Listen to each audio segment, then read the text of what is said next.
Hey YouTube, this is the Art of Prepping. Thanks for joining me on Practical Preparedness 5 Steps to Stay Alive and Thrive. This is step number 2. And so I just want to do a quote from John Wiseman. He says this: "Survival is the art of staying alive." And it couldn't be more true. And so when we talk about practical preparedness in step 2, we're talking about the stuff in your vehicle. What's in your vehicle? This is the question. And this is a multi-point video, so it'll be a few minutes. So settle in and pay attention, if you will. A lot of you guys have known about this and already practiced this, just like in step 1. But this is for the beginner that knows nothing about this type of topic of preparedness. And so if you have a vehicle, you could be stranded or exposed to the elements. What do you have in your vehicle? You got to sometimes think about your vehicle as a mobile command center or a survival resource. And in that terms, you could think of yourself as going to your vehicle to get away from a threat. Maybe you can only go so far with your vehicle, and then you have to actually leave your vehicle and egress to a place from your vehicle to safety. It could be, once again, we just said, if your vehicle broke down and now you have a situation where your vehicle is the problem and you have to get away from that. So this matters because you may need certain gear to get you through certain situations. Auto accidents, medical emergencies, vehicle breakdowns, shelter-in-place emergencies, and those rare survival situations. Maybe you're stuck on the road in the middle of a snowstorm, and there's no way that you could actually drive out of that. You're blocked in. There's ice and there's too much snow that's compacted, and you can't drive. And now you're in the middle of nowhere on an interstate, and you need now to call for help and wait. And in this situation, because it may be days before you could get help, this will be the beginning of a survival situation. Now, these are some things to consider depending on your location, climate, season, and overall environment. From here, we're going to go through a list to complete step 2. The first is shelter. You can use the vehicle as shelter itself or other gear to stay dry, warm, or cool out of the elements such as rain, sleet, snow, ice, and etc. Another part of shelter is extra clothing, blankets, sleeping bags, or bivy bags. In particular, I really like the SOL Escape Bivy Bag, the one that breathes. Recently, it was just on a massive clearance for $30, like $20 off their regular price. And that was a real bargain. So keep your eye out for those kind of deals on Amazon or other stores. There's no reason to pay full retail for anything. I also like to have hand and feet warmers, tarps, cording, rain gear, hats, gloves, and spare shoes. In particular, I like to go with boots. Number 2, water. I like to have several gallons per person in the proper watertight containers. 1 gallon per person is pretty basic. If you typically have yourself and another person that goes to a certain location, and so 2 occupancies, 2 people. It's very cold out here. I'm sorry. My mouth is half frozen already, and my hand's about frozen.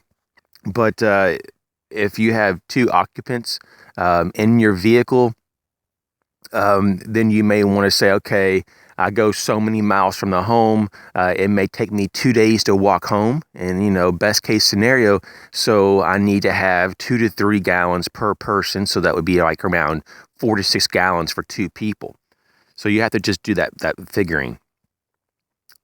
Portable water filters. It could be something very simple, though. It doesn't have to be anything elaborate. It could be the mini Sawyer water filter. That works very well. Also, you wanted to put into this a map of the area that you frequent a lot when you drive through. And you mark on that map the bodies of water that are available, so that if you had to go to them, you know where they are. And so you don't have to search in the moment. And then, of course, actually have some type of container, bottles, canteens, whatever, to put the water in, especially after it's purified. Number 3, means to make fire. I always like to have 2 to 3 ways, preferably, to make fire. Just like I would like to have 2 to 3 ways, or two to three different types of tinder to help make a fire as well. And so I also would include 1 to 2 fuel sources to keep the tinder going, if you will, keep the fire going. This would also include a portable stove, and as my actual fire making types of resources, I'd probably go with a few lighters, a few packs of sealed storm matches, a ferro rod, and as a few of my tinder sources, probably cotton balls rolled in petroleum jelly, waxed jute twine, magnesium bars so you can create shavings. And I'd also go with maybe some Tender Quick and alcohol-based hand sanitizer as maybe a fuel source for your very small portable. It could be a collapsible stove. I'd probably go with maybe some type of a gel, alcohol gel or gel-based fuel that's more stable for the stove. Number 4, tools. Now this it really varies greatly depending on where you live. And where you may live in a place that has lots of trees and they could block the road. So you may actually have to go more heavy on saws or axes than others. But for me, I do the fixed blade, a full tang one, a handsaw, an axe or hatchet, depending on your preference, a shovel, pry bar, bolt cutters, chain, rope. You may want to throw a padlock or 2 in there. Basically, you would want to have a formal tool set, whatever that is to you and the tools that you use. It could be a 30-piece, a 100-piece. I have lots of friends and family that actually carry a 120-piece, some of them more, of top-of-the-line, full Craftsman tool sets. And that's what they want and they actually use. And they keep that in their vehicle. The next thing would be a flashlight. It could be an aerial light, a floodlight, a work light. For sure, you definitely want to have a good light that can probably plug into your vehicle and or be standalone. They even have solar paneled rechargeable type of lights. So you have a medley of choices. You probably want to have several different types. You probably want to go with the full-size multi-tool. And vehicle replacement fluid kit, so you could actually replenish things that get down to critical levels, such as your brake fluid or any other fluid, maybe your oil and so forth. Spare fuses and belts, and of course, make sure you have at least 1 spare tire. I always keep 1 or 2 cans of Fix-It-Flat in the vehicle with a small compressor, a jump start kit.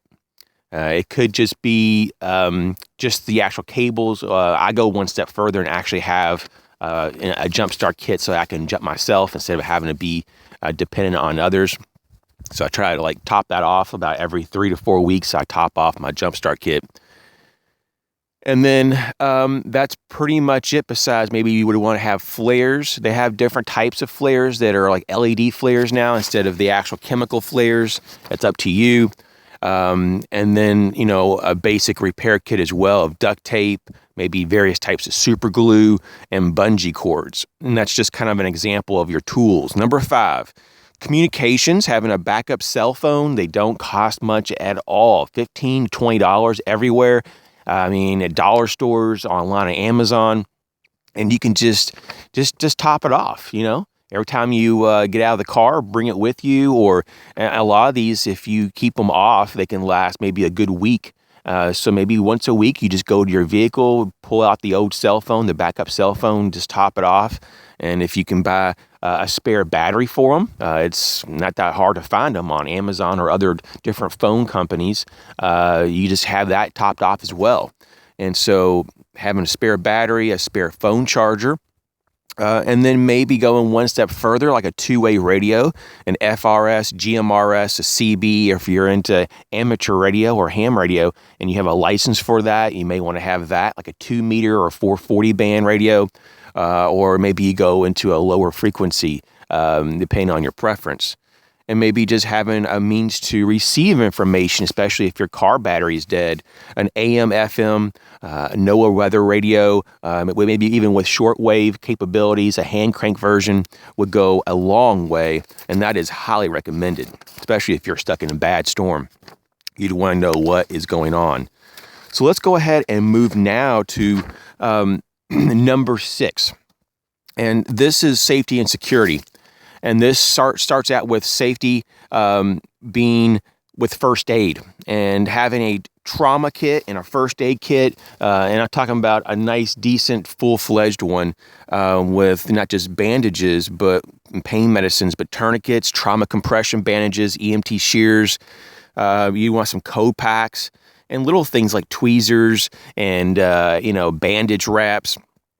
These things can go a long way just to kind of patch you up until help gets there. Now, if you're more advanced in your medical training, you may want to go the extra step, maybe do airways and all kind of decompression needles. It depends on your level, but whatever you know how to use, you want to have that with you. And so have a really decent first aid and trauma kit in the vehicle. Side by side with that, I'd have a nice, and this doesn't have to be very big at all. Most of these recommendations don't take up that much space.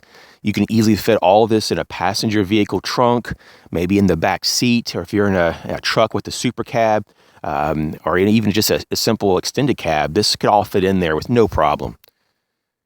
So this next part that goes hand in hand with first aid is sanitation and hygiene category. This is your alcohol-based hand sanitizers, your wipes, wet wipes in particular, towels, maybe even a bar soap if you'd want. And that's going to be really good to keep yourself cleaned up, because you'd be amazed the things you can get yourself into, especially if you had to do an on-the-road or, unexpected type of repair to your vehicle. And so, you can get greasy, you can get oil all over you, it can be a mess. And so you need to have a means to clean that up, especially also if you're stranded on the road and because of an emergency for several days. You definitely want to have a means to keep yourself somewhat cleaned up and a way to control any type of waste, bodily waste. So I'd also include several garbage bags as well. The next part of this is the personal protection gear.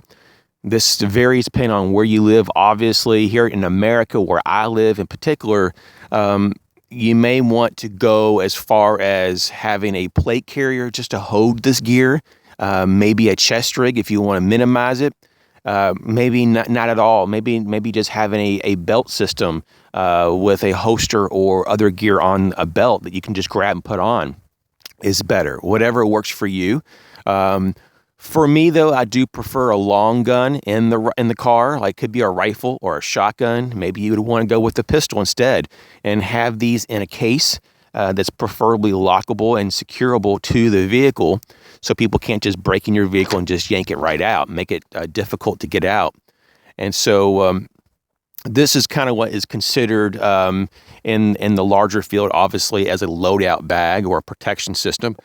And this should also include extra ammunition, magazines, any type of gun oil, cleaning kit, and some of your more less than lethal or non-lethal, depending on how you would use it, pepper spray, collapsible baton, or maybe it's not a collapsible baton. Maybe it's just a standard fixed baton. Tactical light, typically with strobe and a strike bezel, even though that should be pretty much a last result use, because you don't want to get that close to the assailant or threat. And maybe a full-size blade, depending on your preference. It could be a full-size heavy-duty folding blade, or I prefer a fixed blade for that. Now, number 7. Number 7 is navigation gear, and number 7 is going to include things like a GPS, a standalone GPS system, local and regional maps, road atlas, for example, and also a compass. Now, some people think that might be overkill, but man, you're going to love that, especially if your GPS battery went out and you're in the middle of nowhere and you don't know basic skills, which we'll talk about later, about identifying what direction is where and how to use the sun, shadows, and so forth. Now, the next thing in the navigation gear is your smartphone. You can use apps and maps within there in the phone to help you get to where you want to go. But once again, you have to know how to use it, and it needs to be updated. And also, you need to have the battery power, and you may want to be conserving as much power as possible. So this is something to be kind of aware of. That's why you'd want actual, paper maps as well. Number 8, extra spare gas can and hidden, emergency money for a gas itself or a tow or food and shelter in worst case scenarios. And so this is something that people don't also think about, when they run out of gas because they're so busy and they're not thinking about it.